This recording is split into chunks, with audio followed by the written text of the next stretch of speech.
Oh, Bernie, Bernie, Bernie.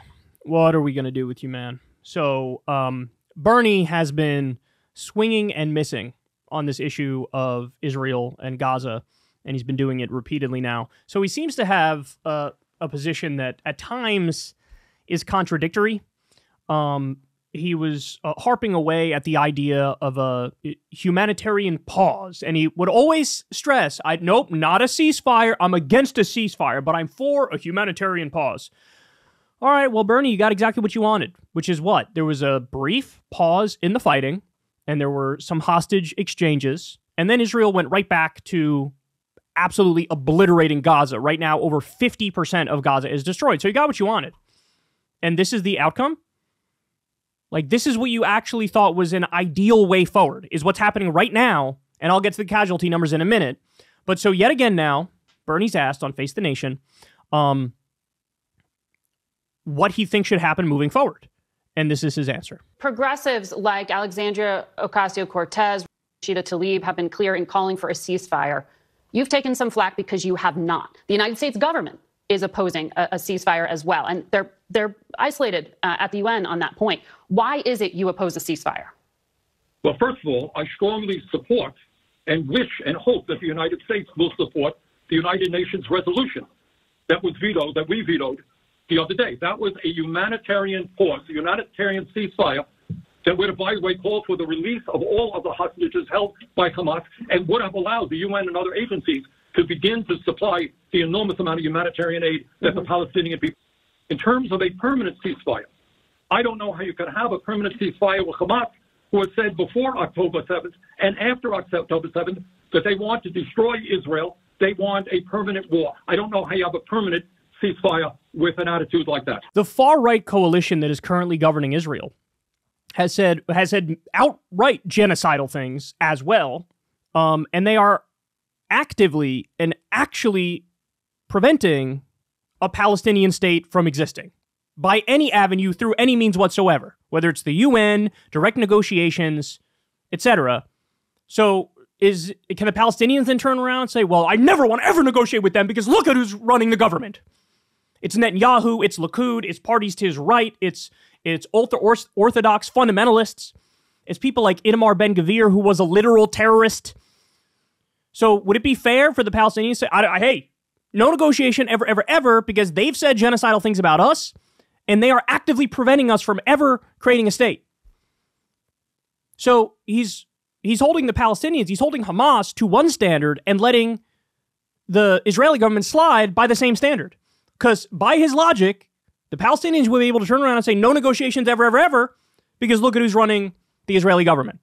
Okay, now, his position makes no sense, right? Because it was a UN attempt at a ceasefire. Yeah, they said release all the hostages, but even if the hostages weren't released, you should still do a ceasefire because it's not like Hamas is being killed. It is innocent civilians being killed. They are being slaughtered. Bernie keeps bringing up Hamas. 95% of the dead are innocent civilians. Why are you bringing up Hamas? What we're saying is this is what's happening in reality. Innocent Palestinian civilians are being killed. We need to stop that. And he's like, well, but Hamas and their charter. Nobody said anything about that. There are civilians who are dying right now. So look, Bernie wanted a humanitarian pause. Well, you got your humanitarian pause. And then the logical endpoint was what? As soon as the quote-unquote pause is over, Israel went right back to massacring innocent Palestinian civilians. They went right back to it. So he got his pause, and then Israel started bombing again. And now what? You want like another pause? I don't know how you could, what do you say? I don't know how you could, end a war completely with Hamas because they want the elimination of Israel. Guys, yes, Hamas is a militant organization. Yes, they are a terrorist group. Also in 2017 and 2018, they said, okay, fine, we'll take the 1967 borders. Now, does Bernie not know that? I don't know. Does he not know that? Well, somebody bring it up to him. Okay, so just to show you what's going on right now, the Euromed numbers, human rights group. Now, the UN numbers are lagging a little behind. I believe the number of dead, according to the UN, is 17,700 Palestinians. According to Euromed monitors, 24,142 Palestinians. And of those, 22,420 are civilians. And again, according to them, it's 9,420 civilians. I think the UN number is closer to about 7,000 children. But no matter whose numbers you use, it's devastating and it's indefensible. And Bernie looks at this and says, I don't know how we could have a permanent ceasefire. Really? You don't know how we could have a permanent ceasefire when Israel's killing over 90% innocent civilians? You don't think that's just a good thing to stop in and of itself? It seems like the most obvious conclusion in the world. Okay, so now this is wild. AIPAC comes out. Now, this is the second time they've done this. Bernie had previously said the same thing. No permanent ceasefire. And AIPAC was like, thank you, Bernie, thank you, giving us left-wing cover for our right-wing ideas. So now the exact same thing happens. Bernie comes out and says no permanent ceasefire. And AIPAC yet again comes out and says, thank you, Senator Sanders, for your strong opposition to a permanent ceasefire with Hamas. And so Bernie and his team see that AIPAC is praising him, and they want to cover their ass because they know that there's not a single lefty on the planet who's okay with AIPAC, who supports AIPAC, who thinks AIPAC is a good organization doing the right things. No, they know that AIPAC represents a settler colonialist project, and they are the right-wing neocon warhawk fringe of that group. So Bernie tries to cover his ass, and he comes out and says, AIPAC is a right-wing organization that supports extremist Republican election denier candidates. Now they want to spend $100 million to defeat progressives. Whether AIPAC likes it or not, the U.S. must not give a blank check to Netanyahu's horrific war policies. Well, if what you're saying here is what you really believe, then why are you not calling for a full ceasefire? You just called it horrific war policies. But by your own logic, you're saying, these are horrific war policies, and I support that we have to keep doing some of them. We have to do them because Hamas. Let's say this one more time for the people in the back. When over 90% of the people being killed are innocent civilians, you can't just butt Hamas your way out of this. You're not killing Hamas. You're killing innocent civilians. 9,000 children. By the way, even Israel's own numbers that they release, where they count every single, adult male, they count them as a combatant, even if they're not.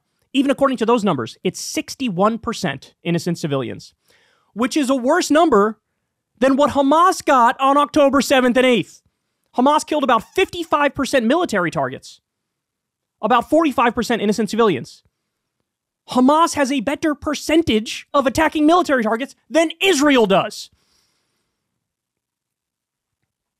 And his position is totally incoherent. I support the UN thing for a ceasefire, but I'm also against a permanent ceasefire. But I'm also for a humanitarian pause and aid. But then I'm also for the conditions that lead to Gaza needing aid, which is namely the total siege and the U.S. funding and arming Israel. And I'm for conditioning aid to Israel, but I'm also for them continuing the war in Gaza. Like, look, somebody pointed this out on Twitter, and I think it's exactly right. They said, this really seems to me to be the logical endpoint of liberal Zionism. This is the logical endpoint of liberal Zionism. It's just a total incoherent, confused mess. So look, at the end of this, now I'll just give you what my take is in terms of what actually should have been done after October 7th. Because anybody say, oh, it's an easy question. It's not an easy. Of course, it's a difficult question. You know, things are messy in the political world, of course. And everything is nuanced and requires detail and care for the specifics, etc. So what would I have done after October 7th? First thing you do is you reach out to Qatar and you reach out to Turkey. And you say to them, look, no, we're not idiots. Everybody knows what's going on. Everybody knows the top Hamas officials, the leaders of Hamas, are in Turkey and they're in Qatar. So we're going to make it worth your while to turn them over to us. You know, whatever. Negotiate some sort of a deal with a subsidy or wiping out debt or, you know, whatever you got, whatever sort of business relationship you can use, whatever they're in short supply of, you can work out a deal the U.S. can be involved to, where it's like, you're going to incentivize them to turn over Hamas. Now, assuming that they don't, well, you could still basically send in special forces and put a bullet right in their heads, the leaders of Hamas. I'd much rather have 12 dead Hamas leaders than 20,000 Palestinian civilians who didn't do anything. So the goal number one is get Turkey and get Qatar to turn Hamas officials over so that you could bring them to the International Criminal Court and then put them in prison forever. That's step number one. Again, if that doesn't work, then your special forces take them out on your own anyway. That's step number one. Step number two is Israel can say, we don't recognize Hamas's legitimacy in governing the Gaza Strip anymore, and the Palestinian Authority is going to take over. And so you have the Palestinian Authority take over for the Gaza Strip so that they control both the West Bank and the Gaza Strip. So it's a unified Palestinian front. And then you finally negotiate the specifics of a deal to bring about Palestinian human rights. So you finally, and if that ends up being the 1967 borders, then so be it, right? Or if it's more nuanced than that, and there's certain trade-offs and land swaps or whatever, so be it. But we all know what was the core of what led to October 7th. It's the occupation. It's the apartheid. It's the no human rights for Palestinians. It's the constantly living under occupation and permanent degradation. We know what led to October 7th, so you need to remove the conditions that create October 7th. And so if you take out the top Hamas guys, say now Hamas is done, it's over, and the PA is taking over Gaza, you negotiate a deal, you have a Palestinian state, you have a state of Israel, you could have security guarantees on both sides. You could have the international community in there to make sure that no fighting pops off after the fact. But that's what you do. So in other words, you're not doing nothing, right? You're not, okay, you can attack us and it's fine. But also you're approaching it like an adult. The actual people who did the attack, the Hamas officials who helped coordinate it, who started it, who were the intellectual leaders of it, they're going down. Also, what I would do is I would try to get other specific people who were involved in the attack and bring them to trial or kill them as well. But this way, we're talking about like a grand total of 20 dead Hamas fighters who were directly involved in the fighting, as opposed to 20,000 innocent civilians. So look, that's a real plan on how to deal with it. You take out the top officials in Hamas, the PA takes over Gaza, you negotiate a two-state solution. That's it.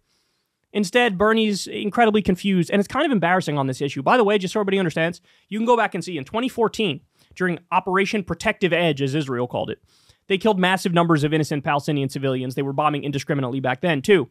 And Bernie was at a town hall, and people, his own constituents, were shouting him down because he was saying, well, what do you want Israel to do?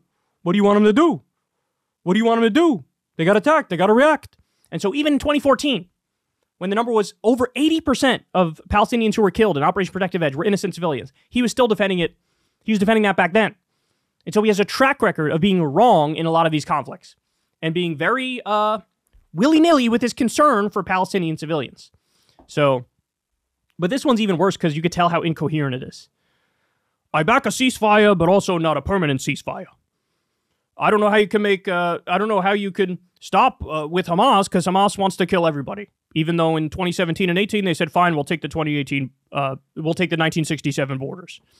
And even though 95% of the dead are innocent Palestinian civilians, I don't know how you could stop the war with Hamas. They're not getting Hamas. Okay, anyway, we've been through this. I don't need to go through it again, but, and this guy's supposed to be the best. There are senators who have called for a ceasefire. And it's not Bernie. He's being outflanked by like some corporate Democrats on this.